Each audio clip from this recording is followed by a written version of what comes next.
Please excuse my English. I'm recording this in the airport with very little sleep. My name is Ignati Sokolova, and I have been in JFK Airport for 12 hours. I am in the medical bay, and they will not let me leave. I've lived in Chernobyl my entire life.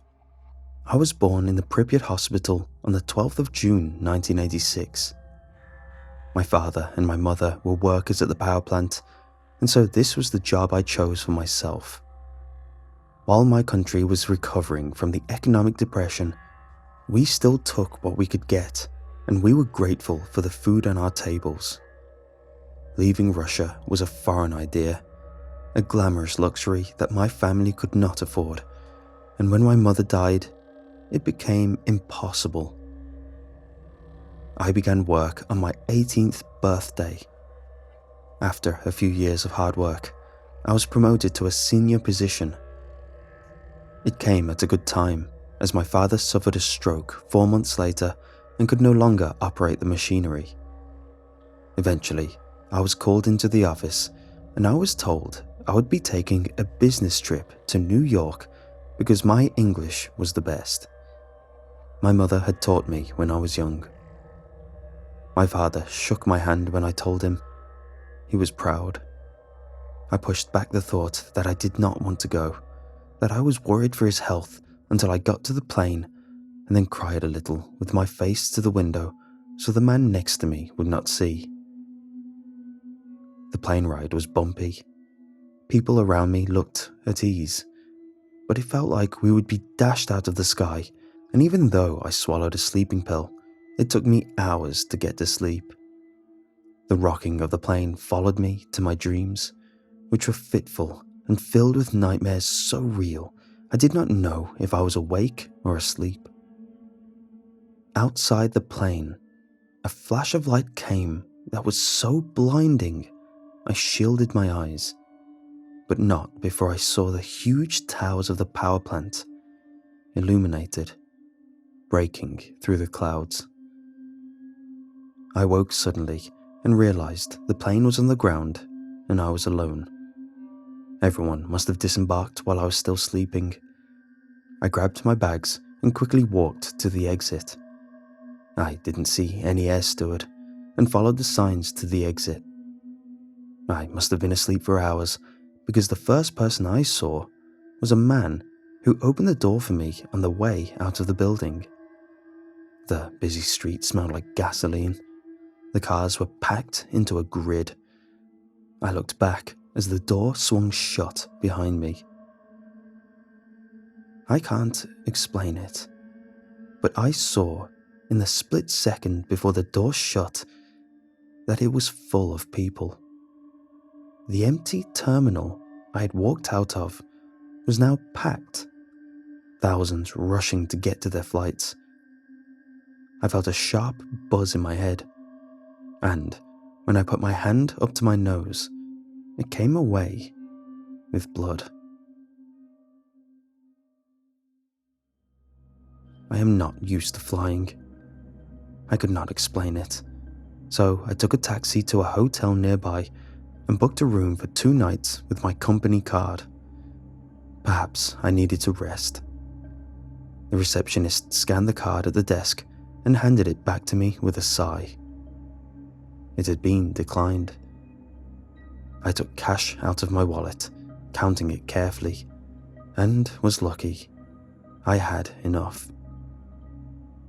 That night in the hotel room, I tossed and turned. The nightmares continued, lasting a few minutes or a few hours. Always people disfigured and screaming for help. I could not help them, I said. I did not know how. Then, that flash, that blinding light, and I would wake up to blood pouring from my nose. I looked like hell the morning of the meeting. My face was chalky, and the dark circles under my eyes were dark and puffy. I felt stifled on the underground railways. The crush of people around me was unbearably hot. The building was empty. I cannot understand this. The address was printed out for me in my itinerary, but when I got to the correct street, the building was boarded up and a large "Opening Soon" sign was hanging. I sat in the coffee shop opposite. The waitress who poured my coffee glanced over the address and confirmed I was in the right place. When I asked her about the offices, she said it had been a department store for 10 years, then it had been opening soon for another 3. When I called my father's number, a dial tone was all I could hear. That night, as I lay in bed, I took out a photograph of my father and my mother. It is my favorite. They are young in this photograph. My mother is pregnant and she is laughing. My father is holding her hand and the power plant is behind them in the mist. I looked closer. My eyes burned as they watered. It almost looked as if the smoke from the towers was moving. No, it was moving. I saw it then, the small motion of my mother's smiling face as it tilted backwards, the fabric of a dress rippling. I sat up, drenched in sweat. The smoke was coming from the tower so heavily now, it surrounded my parents, and I saw their expressions change to fear. The photograph flickered, and I could feel my heart pound as slowly their skin began to blister. My mother clutched at her stomach, her mouth stretched into a scream of pain and fear. My father tried to shield her, the skin sloughing off his hands until I could see the muscle and the bone. The flash of light was so bright, I felt like it had burned away my eyes, and I woke up to feet pounding up the hotel steps and drunken laughing coming from the people in the room next door. I did not find the photograph. I searched all night. I spent the rest of it scrubbing the blood from my nose out of the hotel pillow. I had enough money for a taxi halfway to the airport. I took 3 buses, terrified of falling asleep and missing the right stop. The unfamiliar voice blared over the speaker system so loudly I could barely understand. The airport was hot, crowded, and I queued in silence. I handed my ticket to the air stewardess. The 2 nights of no sleep left me hardly able to stand. Unfamiliar food felt heavy in my stomach, and I felt softer, weaker. I'd never been more desperate to get to my own bed. The scanner beeped loudly, and the woman removed the ticket, holding it up to the light. "Sir, is this a practical joke?" she asked me loudly. I felt the stares of strangers on the back of my head and looked down. "I'd like to go home," I said. "I don't even know what Baikal Airlines is. They don't operate at this airport, but I can assure you there are no flights that will be going directly to Chernobyl." I heard a laugh from the group of teenagers behind me. I could hardly speak. I couldn't understand. I asked her why, and she told me to Google Chernobyl with a face that told me she thought I was stupid. "Please," I started to argue, but the room began to shimmer around me like 1,000 light spots, and I could hear the stewardess's voice become muffled as I felt my shoulder hit the floor.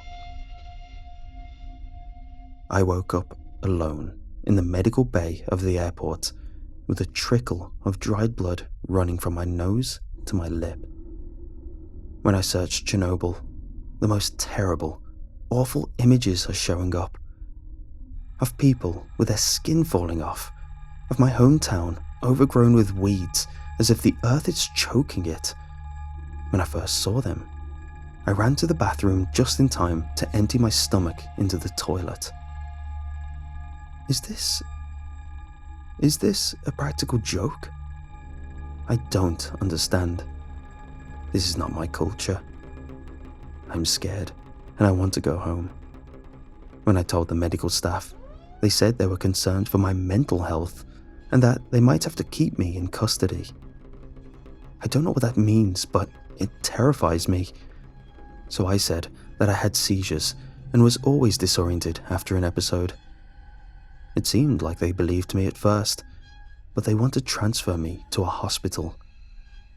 Please, someone has to know something. I have to get home to my father. He will not be able to live if I cannot put food on the table, and every time I call him, it tells me the number is not in service. I'm scared of my dreams and of this country, and I don't know what is happening. They are telling me my passport is forged. They will not let me leave. My name is Ignaty Sokolova. If anyone knows how I can get home, please message me. But you must be quick. I don't know how much time I have before they come back.